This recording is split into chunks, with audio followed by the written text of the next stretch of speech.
पंतप्रधान नरेंद्र मोदी यांच्या हस्ते देशातील पहिल्या समर्पित कंटेनर ट्रान्सशिपमेंटचं राष्ट्रार्पण. खासगी क्षेत्राचं सागरी अर्थव्यवस्थेतील योगदान केलं अधोरेखित.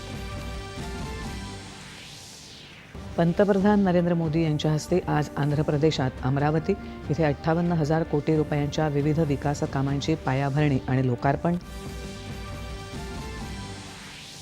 मनोरंजन क्षेत्राच्या भवितव्याला आकार देण्यासाठी विधायक चर्चा घडवण्याच्या दृष्टीनं वेव्हजमध्ये आज जागतिक माध्यम संवादाचं आयोजन. सदस्य राष्ट्रांनी केला वेव्हज घोषणापत्राचा स्वीकार. 2047 पर्यंत विकसित भारताच्या उभारणीत संस्कृती, नवोन्मेष आणि तंत्रज्ञानाची भूमिका जागतिक माध्यम संवादात एस जयशंकर यांनी केली अधोरेखित. जागतिक माध्यम संवादात विचार मांडताना अश्विनी वैष्णव यांनी जागतिक माध्यम सहकार्याच्या आधारस्तंभांवर दिला भर.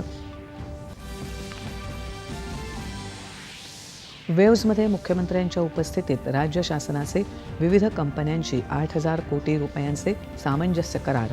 मुंबईत नवी फिल्म सिटी उभारण्यासाठी 3,000 कोटी रुपयांची होणार गुंतवणूक.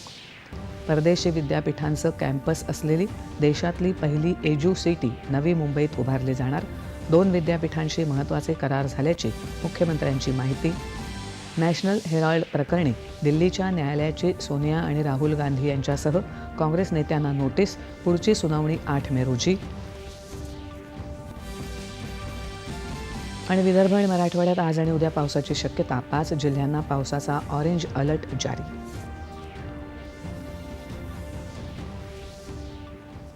नमस्कार.